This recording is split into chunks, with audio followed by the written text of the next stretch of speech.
Bienvenue à ce temps de louange et de méditation proposé par l'Église évangélique baptiste de Colmar-Logelbach. C'est la journée que le Seigneur a faite, qu'elle soit pour nous un sujet de joie. Choisissons de nous réjouir des nombreux bienfaits de Dieu et de sa grâce extraordinaire en nous joignant à la louange exprimée par le roi David dans le psaume 103. Que tout ce que je suis bénisse le Dieu saint. Que tout mon être bénisse l'Éternel, sans oublier aucun de ses bienfaits. Car c'est lui qui pardonne tous tes péchés. C'est lui qui te guérit de toute maladie, qui t'arrache à la tombe. C'est lui qui te couronne d'amour, de compassion, et qui te comble de bonheur tout au long de ton existence et ta jeunesse. Comme l'aigle prend un nouvel essor.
Bonjour.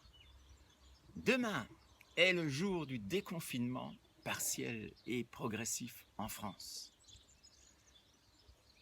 J'ai cherché dans l'Évangile et il nous est rapporté l'histoire d'un déconfinement total. Je vous le lis dans l'Évangile de Luc au chapitre 17, versets 11 à 19. Jésus entrait dans un village quand 10 lépreux vinrent à sa rencontre. Ils se tinrent à distance et se mirent à crier « Jésus, Maître, prends pitié de nous !» Jésus les vit et leur dit allez vous faire examiner par les prêtres. Pendant qu'ils y allaient, ils furent purifiés de leur lèpre. L'un d'entre eux, quand il vit qu'il était guéri, revint sur ses pas en louant Dieu à haute voix. Il se jeta aux pieds de Jésus, face contre terre, et le remercia. Or cet homme était un Samaritain.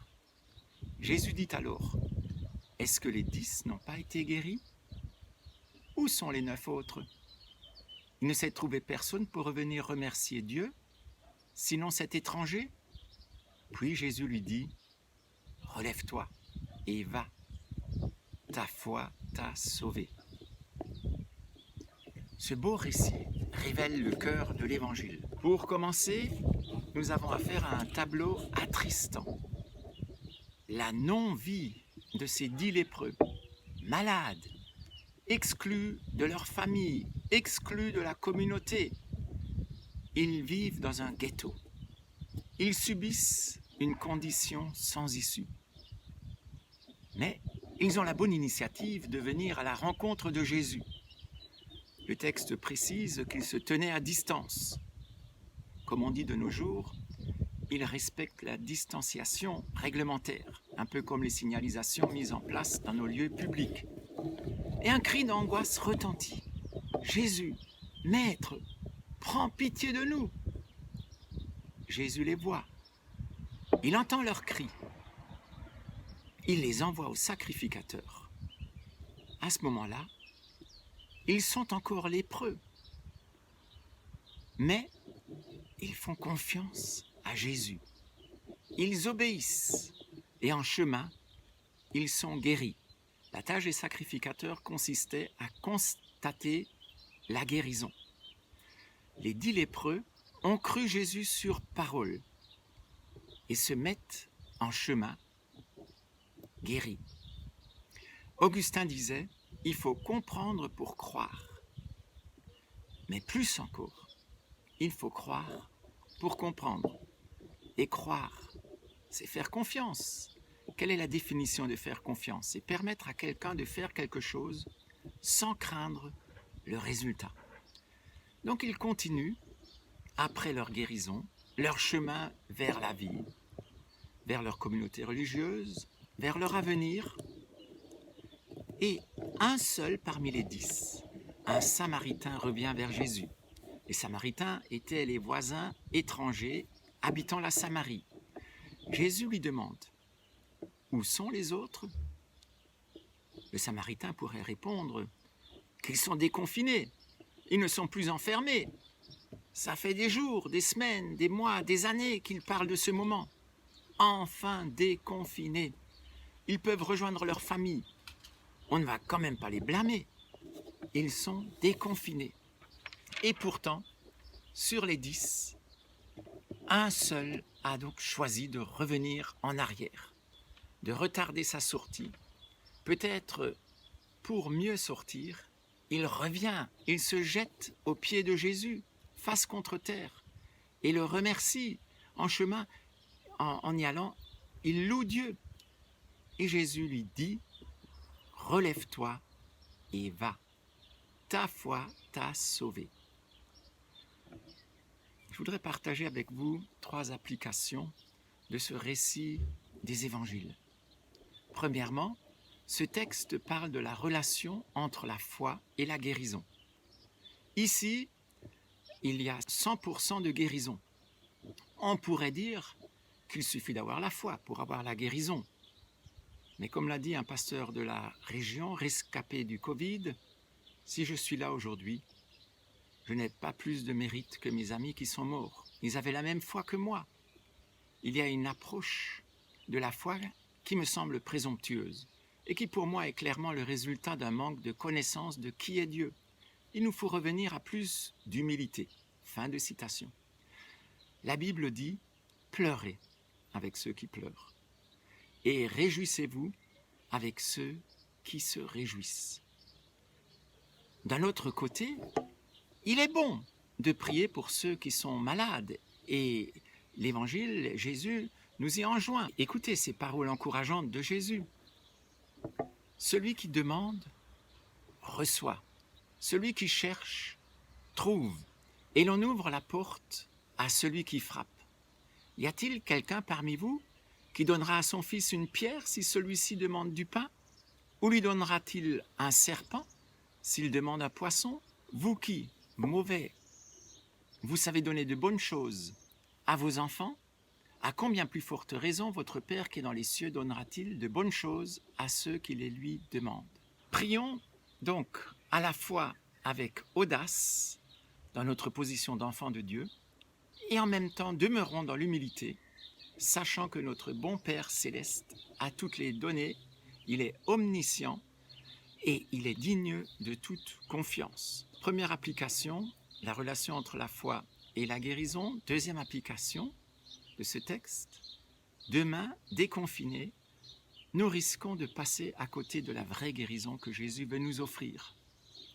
De quoi je veux parler? Ce Samaritain est revenu sur ses pas et c'est là qu'il a trouvé la vraie guérison. Comme si, tant qu'on n'était pas revenu vers Dieu pour lui donner toute notre adoration, lui qui est le Seigneur des Seigneurs, le Roi des Rois, on resterait enfermé, confiné dans nos murs, dans les murs de notre propre suffisance. Et Jésus veut nous guérir de cela. Demain, nous serons déconfinés, mais le serons-nous vraiment? Ne faut-il pas revenir et donner gloire à l'auteur de notre vie, prendre le temps d'un tête-à-tête avec notre Seigneur? Georges Marie écrit dans la très belle revue que je vous recommande, Croire et vivre, son éditorial « Le coronavirus est passé par là ». Et je cite, « Certains témoignent que cette période les aide à redécouvrir les vraies valeurs. Désormais, ils veulent ne se préoccuper que de l'essentiel.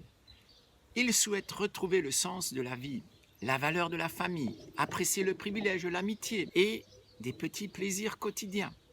Fini pour eux de courir sans cesse.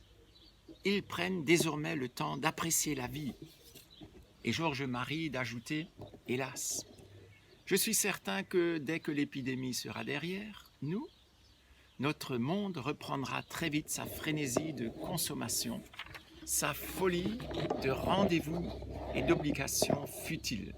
Ce qui me chagrine le plus, c'est qu'en réalité, les hommes continuent à se comporter en petits dieux refusant de faire appel à leur Créateur. Pourtant, n'est-ce pas lui qui seul peut donner sens à notre vie? Épidémie ou pas, c'est bien lui l'essentiel que nous avons à rechercher. Il sait tout de nous. Jésus a même dit qu'il connaissait le nombre exact de nos cheveux. Notre santé ainsi que notre vie sont entre ses mains. Quel bonheur de pouvoir les lui confier. Enfin, troisième et dernier point, un lépreux sur 10 revient dire merci. Dietrich Bonhoeffer disait « C'est seulement lorsque nous rendons grâce que notre vie peut se remplir de richesses. » Il faisait écho au psaume 103, entendu tout à l'heure. « Je veux bénir le Seigneur de tout mon cœur, sans oublier un seul de ses bienfaits. » On peut aussi penser à ces paroles de l'apôtre Paul. « Soyez toujours joyeux, priez sans cesse, rendez grâce en toutes circonstances. » Voilà ce que Dieu demande de vous dans votre vie avec Jésus-Christ. Vous savez, bien sûr que merci se dit en italien « grazie » et en espagnol « gracias ». Donc, ça veut aussi dire grâce, rendre grâce. Grâce, ce mot résume la foi chrétienne. La grâce qui arrive, qui assainit, qui sauve. La grâce est ce que Dieu donne, non parce qu'on le mériterait, mais tout simplement parce qu'il nous aime. Merci est d'ailleurs une des premières paroles qu'on enseigne aux enfants. Ce n'est pas toujours une parole facile à dire. Dire merci, c'est éloigner un mythe, le mythe de l'autosuffisance. C'est dire à l'autre « j'avais besoin de toi ». Certains vivent sans jamais remercier personne, affirmant « moi, je ne remercie personne, même pas Dieu. Tout ce que j'ai fait, je l'ai fait de mes propres mains. » Tout cela est un mythe. Par exemple, rien que pour l'alimentation, il y a toute une interdépendance pour que la nourriture nous parvienne. depuis le travail de l'agriculteur, le transport, la commercialisation, etc., etc. Un lépreux sur 10 revient dire merci. Fais demi-tour. Dans la Bible, faire demi-tour est crucial. La conversion est un demi-tour. C'est reconnaître avoir fait fausse route. C'est se repentir. C'est le résumé de la vie chrétienne. À la grâce de Dieu, nous répondons par merci. Et voilà que Jésus donne encore cette parole admirable, va. Ta foi t'a sauvé. Pour conclure, retenons tout ce qui était bien pendant ce confinement. Plus de dépendance vis-à-vis de Dieu. L'écoute, réaliser qu'on est fragile. Sachons être reconnaissants pour la vie qu'il nous donne. Restons connectés à l'essentiel, à Christ qui nous donne la pleine liberté. Je vous invite à prier. Seigneur, nous voulons te remercier comme ce lépreux guéri. Je viens à toi, j'ai besoin de toi aujourd'hui. Guéris-moi de toute maladie qui mène à la mort du corps. Guéris-moi de toute maladie qui mène à la mort de mon âme et pardonne-moi. Je suis tellement reconnaissant que tu as promis d'être avec nous tous les jours, jusqu'à la fin de ce monde. Et de cette promesse que tu as donnée, je ne te délaisserai pas, je ne t'abandonnerai pas. Nous te remettons les malades, les familles endeuillées, le personnel soignant qui a besoin de forces nouvelles. Merci pour ta grâce dans nos vies. Amen.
Me voici à tes